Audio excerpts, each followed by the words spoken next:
Hello YouTube and welcome to another Big Finish review. In this Big Finish review I'm looking at Doctor Who Master.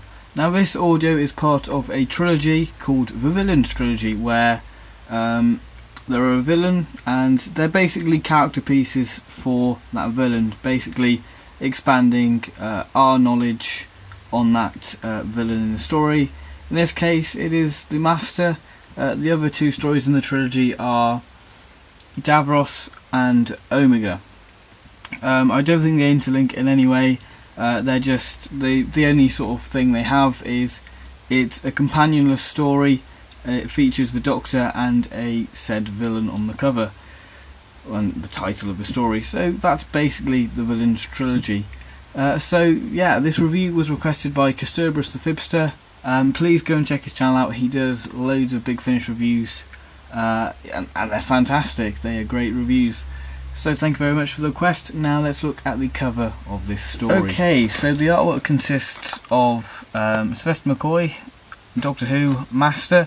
Then we have a picture of Sylvester McCoy looking quite old. He looks older, like a picture from not Dimensions in Time, but a fairly older Sylvester McCoy. So this is probably later on in his timeline. Then we have a picture of Geoffrey Beevor's Master. Then we have Master there with some nice sort of purpley sort of flame.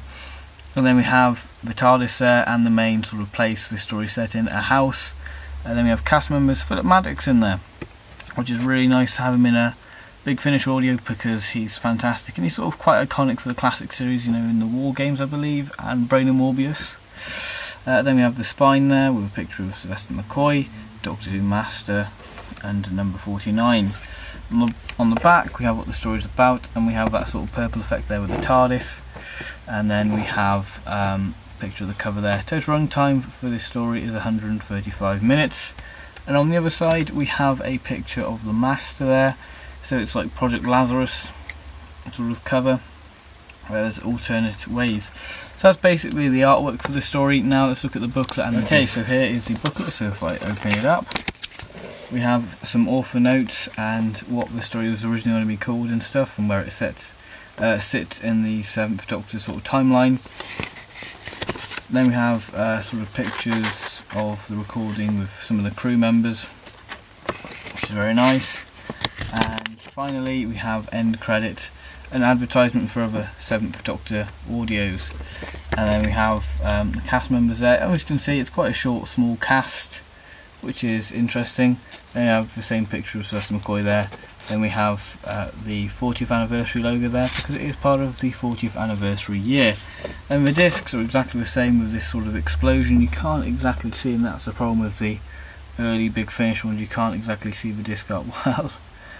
So yeah, it's just a sort of an explosion. And on the side we have a picture of the Doctor and the Master there. So that's the artwork for this story. Now let's go into my thoughts on the story. Okay, so what are my thoughts on Master?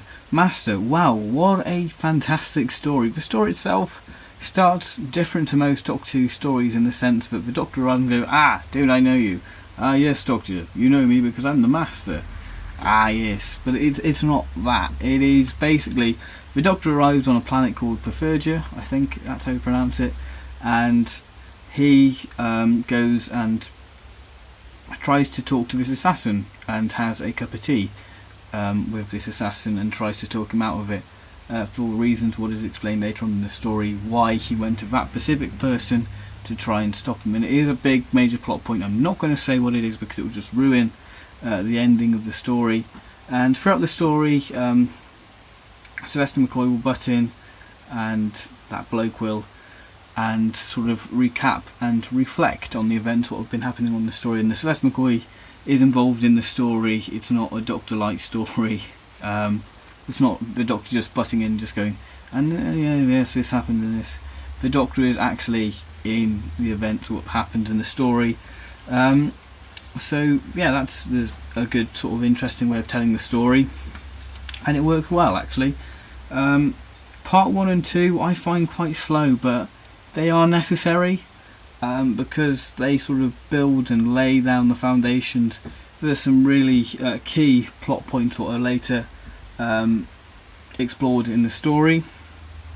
But part 3 and 4 are just phenomenal.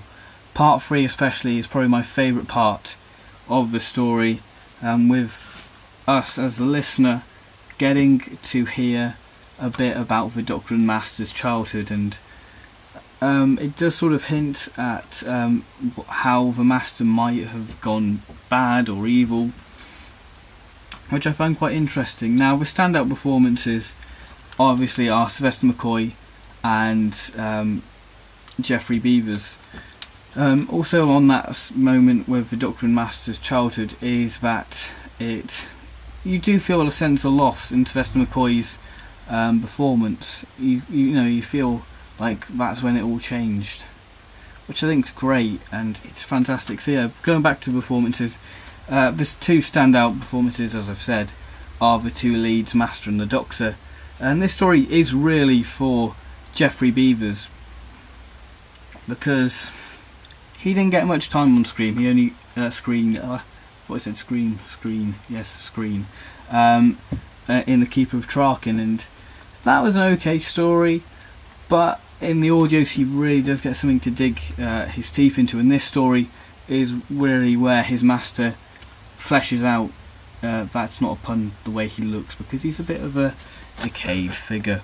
Ooh yes, but it is great to actually have a bit more sense of what his Master's like, and even when he's John Smith, there is sort of a sly edge to him. Even though he's quite a warm character, there is still something quite evil about him, which I find really interesting. Now, there is quite a bit of doomed dialogue in this, and Sylvester McCoy of course is Scottish, and Stephen Moffat said that doomed dialogue sounds a lot better in a Scottish accent, and I can agree with that because it is brilliant, the dialogue between those two. There's a really good moment in this story about morality and nature and nurture, which is a nice moment in the story, and it is a moment what I would say is quite a standout moment in the story itself. So what are my overall thoughts on this story? Would I recommend it to you guys? Yes, it's fantastic. It is a really good character piece for not only the Doctor but the Master, because this story does sort of play with the Cartmel master plan, because in part 4 we get to see a bit of a taster of the Cartmel master plan, with Sylvester McCoy being this really godlike figure, and the ending does play with your mind thinking, what if that character did do that? Truly it is a wonderful ending, and it is quite an ending what makes you think. That's all I'm going to say about the ending, because it is a really shocking ending and it really does make you think. So yeah, fantastic story, I would recommend it. One of the best Sylvester McCoy audios I've listened to so far. Yeah, it's a great story overall.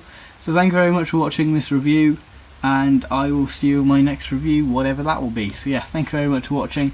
Take care, stay awesome, and all that jazzy stuff. So thank you very much, and goodbye. Another interesting thing to note, what I forgot to mention in the main sort of bulk of the review, is this story does echo some bits of The Chimes of Midnight and Human Nature and Family of Blood. That's all I have to add now, so this is a real goodbye. Goodbye!